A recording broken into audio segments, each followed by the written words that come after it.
सत्ता की साझेदारी। तो सबसे पहले हम कुछ बिंदु याद करने योग्य हैं जो उनको पढ़ेंगे। नंबर 1, बेल्जियम में देश की कुल आबादी का 59% हिस्सा फ्लेमिश इलाके में रहता है और डच बोलता है।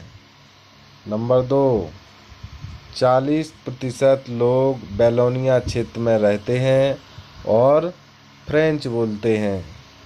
नंबर 3, श्रीलंका में सिंगलियों की संख्या कुल जनसंख्या का 74% है, याद रखना साथियों। नंबर 4, श्रीलंका में 1956 में एक कानून द्वारा सिंगली को राजभाषा घोषित कर दिया। नंबर 5, सन 1948 में श्रीलंका स्वतंत्र राष्ट्र बना तथा सिंगली समुदाय के नेताओं ने अपनी बहुसंख्या के बल पर शासन पर प्रभुत्व जमाना चाहा। क्वेश्चन आता है जैसे कि श्रीलंका स्वतंत्र राष्ट्र कब बना था, तो हमें याद रखना है कि 1947 में भारत स्वतंत्र हुआ तो 1948 में श्रीलंका स्वतंत्र हुआ, इस प्रकार से याद रखना है। नंबर 6 आता है कि सन 1956 में कानून बनाकर सिंगली को एकमात्र राजभाषा घोषित कर दिया गया।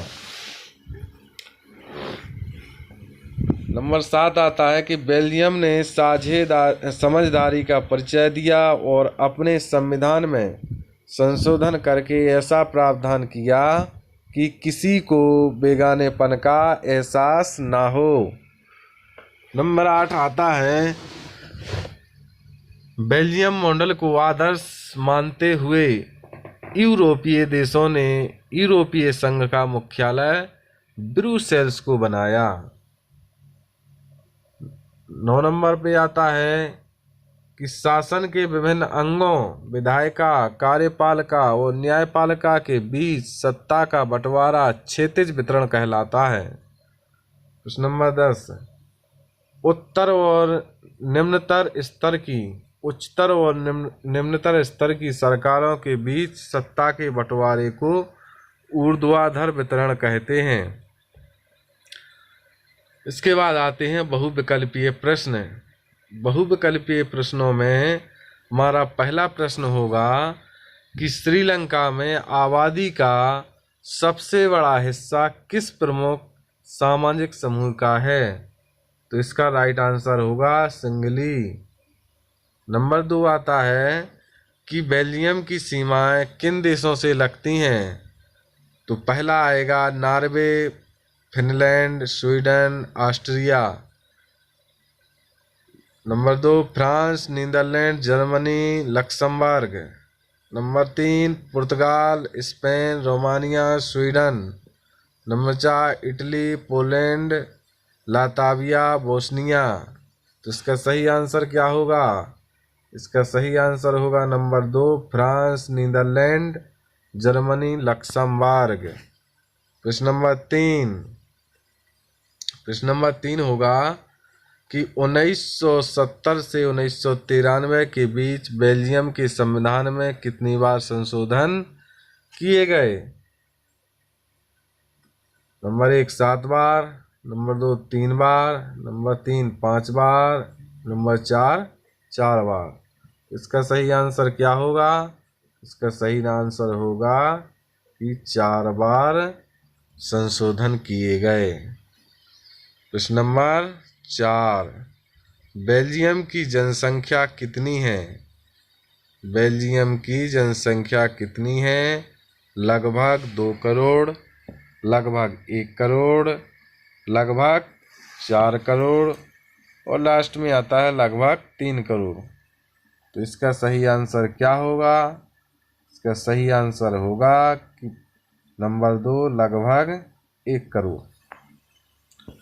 अगला क्वेश्चन आता है कि बेल्जियम में किस जातीय समूह की सबसे अधिक आबादी है?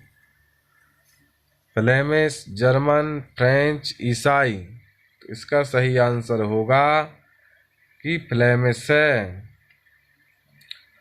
प्रश्न नंबर 6 आता है कि बहुसंख्यकवाद सिद्धांत के कारण किस देश में गृह युद्ध हुआ?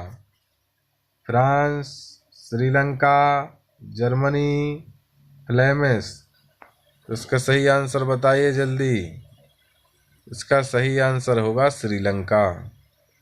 प्रश्न नंबर 7, सत्ता के क्षैतिज वितरण से क्या तात्पर्य है? नंबर 1, सत्ता का संघीय वितरण। नंबर 2, सत्ता का अलगाव वितरण। नंबर 3, कार्यपालिका, व्यवस्थापिका और न्यायपालिका में सत्ता का वितरण। नंबर 4, केंद्र और राज्यों के बीच बंटवारा। तो हम सभी जानते हैं कि इसका सही आंसर होगा नंबर 3, कार्यपालिका, व्यवस्थापिका और न्यायपालिका में सत्ता का वितरण। प्रश्न नंबर 8 क्या बोलता है कि यूरोपीय संघ का मुख्यालय कहाँ है? इसका मुख्यालय बताना है हमें। Oslo, Brussels, Tokyo, Geneva. ये सब 1 नंबर के क्वेश्चन है साथियों।